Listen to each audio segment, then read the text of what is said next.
What's up guys, it's Ryan with the MXG channel. I'm back today to bring you some news, as I said I would, about the two new action cameras that got dropped not only on the same day, but within an hour apart of each other. The DJI Osmo Action 3 and the GoPro Hero 11 Black and Hero 11 Mini. So let's start with the DJI, and this kind of news is going to pertain to what you guys need to know as motorcycle riders using these cameras. You know, none of us are camera experts on here, anything like that. I think most of you guys watching this video, watching my channel, are probably using these cameras mostly, you know, for action sports on motorcycles, and that's what we'll try to keep it relevant to. So, DJI kind of busted on the scene a few years ago with their Osmo Action, and it looks just like a GoPro. You know, it had a screen on the back, screen on the front. It has like its own version of Hypersmooth called Rocksteady. You know, it had a replaceable lens when the GoPro didn't, which was why a lot of people moved over to the DJI Osmo. GoPro has since went back to that removable lens, but we'll get to that in a minute. When DJI went to the Osmo Action 2, they completely redesigned it. They made it this little cube camera, like with different modules you could put on it, and you know, it had internal storage, and you had to add like a module to get an SD card. And when they moved to the Osmo Action 2, I was torn before that, but when they moved to the 2, it was like that's not what I'm needing, you know, for motorcycles. So you know, I was 100% on board with GoPro at that point. There's been a few times over the last decade or so that Garmin has stepped up, and I thought they would really give GoPro a run, but not recently. I thought DJI might do that. They moved to this weird modularized 2. I thought Insta360 One X might do that. They have a modularized camera too. It's not really good for what we're looking for generally on motorcycles. We just need something like the GoPro. Well, DJI comes out with the Osmo Action 3 today, and they went back to the old design. So it once again looks, you know, just like a GoPro. It's got a screen on the back, it's got a screen on the front. I think it is notable that the screen on the front is touchscreen as well, I believe, and I don't think it is on the GoPro, so that's interesting. But a couple perks about the DJI: it's got a replaceable lens that's very easy to replace or use filters with. It just screws on, whereas the GoPro, I mean, once you get the hang of it, it's pretty easy and quick to swap out, but it's definitely a little bit more of a process than the DJI. The DJI has an interesting mounting system that uses 2 clips and a magnet. And I've heard people say that they love this. I have no experience with the Osmo Action, guys, but I've heard people say they love this. And you can swap it around from landscape to portrait with a frame or something really quick and easy. But for you moto guys, the big advantage of the DJI is the price. You're not going to get the same quite the same resolutions you do with the GoPro as far as the being able to shoot in 5.3K, but 99% of you guys out there aren't using 5.3K or even 4K because you either don't have the computer that can handle it, or you don't have the time to wait for renders and to mess with it. Most of us on the motorcycle scene just want to record our video. We want it to look pretty good. We want to be able to upload it, share it with our buddies, or just save it as a memory. So you know, most of our recording is done in 1080 or 2.7K. I do a little 4K, but it definitely makes the file size start to go up and slows everything down. So just keep that in mind. You don't necessarily need that crazy resolution that the GoPro offers. So if you want something, you know, if you're on a budget, DJI might be the camera for you. $329 is going to get you the Osmo Action 3 compared to the GoPro price of $499.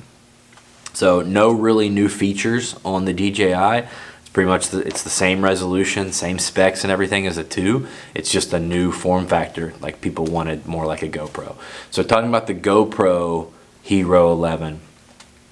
It's not, you know, it's not earth-shattering. It's not a super leap forward from its predecessor, and that's fine. GoPro got it super right with the 9, and the 10 is just a more refined version of that. And if the 11 is just a more refined version of the 10, I will be super happy. My 9s and 10s haven't glitched at all or froze at all like my 5, 6s, and 7s used to. That 7 was horrible. But yeah, I think you're going to get a few more options with the 10. They have a new view called Hyper View. And if you're filming on a motorcycle, especially if you're using a chin mount, you generally want to be on Super View, and that will give you a big enough field of view to see not only the rider's handlebars and controls, but also all the way out to the horizon. And this Hyper View can only be even more view. So the more view, the better generally when it comes to motorcycling. So you can see the controls, and if it's too much view, you can easily cut that down in post. If you decide to. So I'm excited to see what this new Hyperview is all about. And I also picked up a max lens mod that I haven't got to try out yet either, that I can't wait to see how much view we can get on the motorcycle.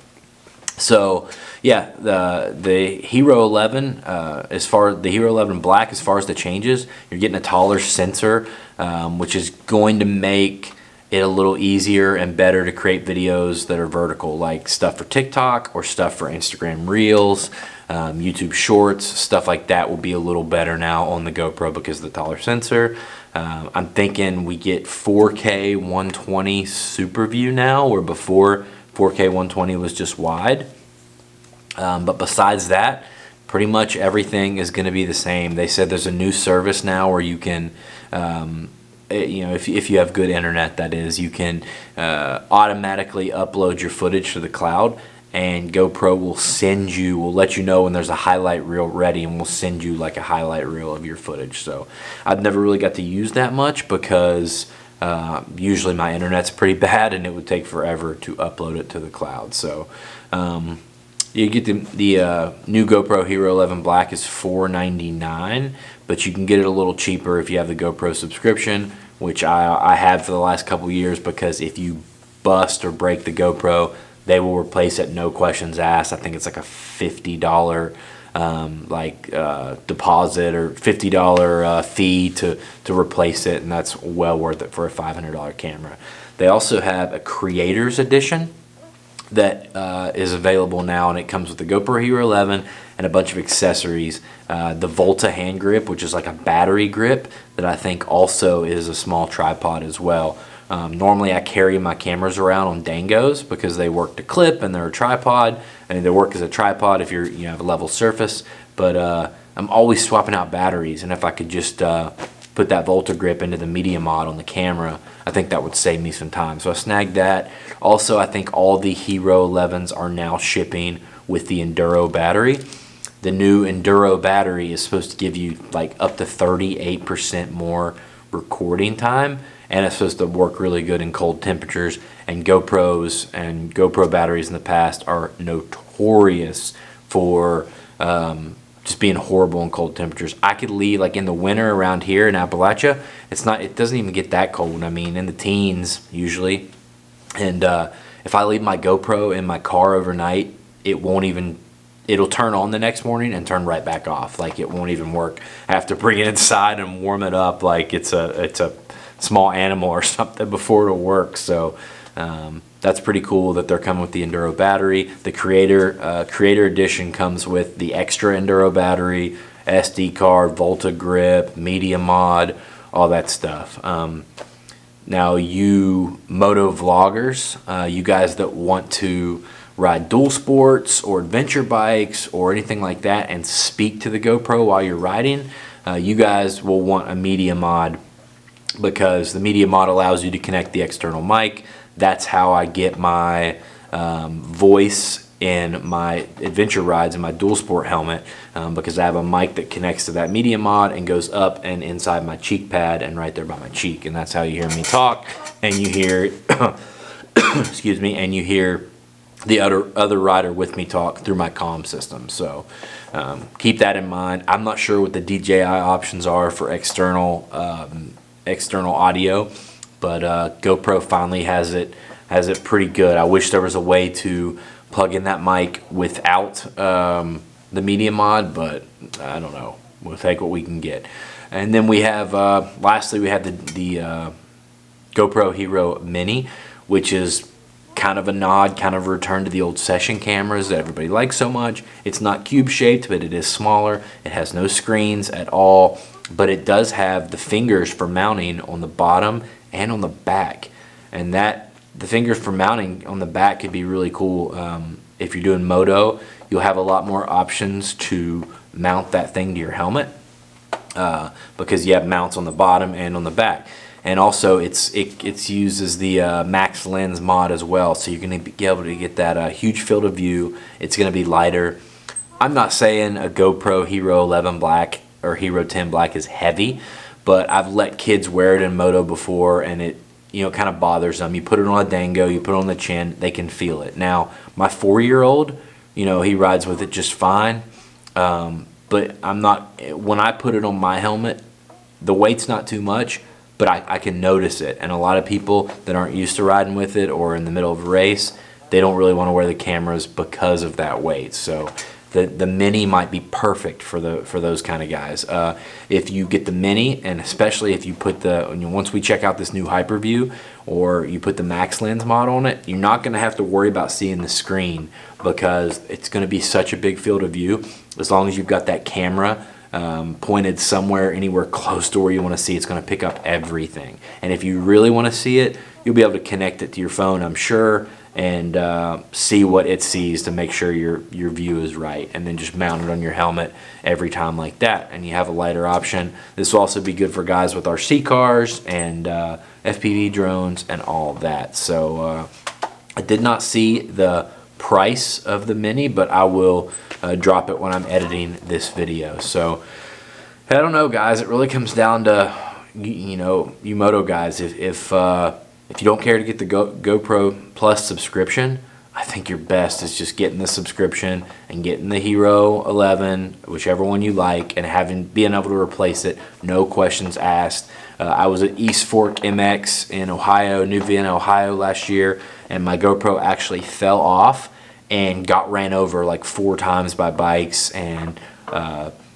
busted and broke the front screen, the front lens cover, and beat it up pretty bad. And luckily it wasn't bad enough where I needed to send it in and replace it or anything, but I just knowing that I would have been able to is really a really nice peace of mind. So as long as you have a camera to get back to them, then you can swap it out for a new one. So however, if you are on a budget, that $329 from DJI, that camera is going to do everything you need to do, and that's a good price. There are some other options out there. Garmin's got some stuff, but you kind of waste your time with some of these cheaper Walmart options, guys. It's just the picture's really bad. So I'd really recommend, if you really want to share your experiences, and we pay a lot of money for these experiences when it comes to motorcycles and racing and stuff, and they're really cool. I would encourage you to strap a camera on and go out and save these experiences, so your family and friends can see them later, and you can go back and watch them one day as well. And if you guys have any camera questions, leave them down below, and GoPro action cam questions, leave them down below, and I'll try to help you out, try to answer them. As always, I appreciate you guys hanging out with me for these videos, and grab your parts from AOMC, links down below. That helps me. Hit the subscribe button, share the video to your friends. Appreciate y'all. See you in the next one.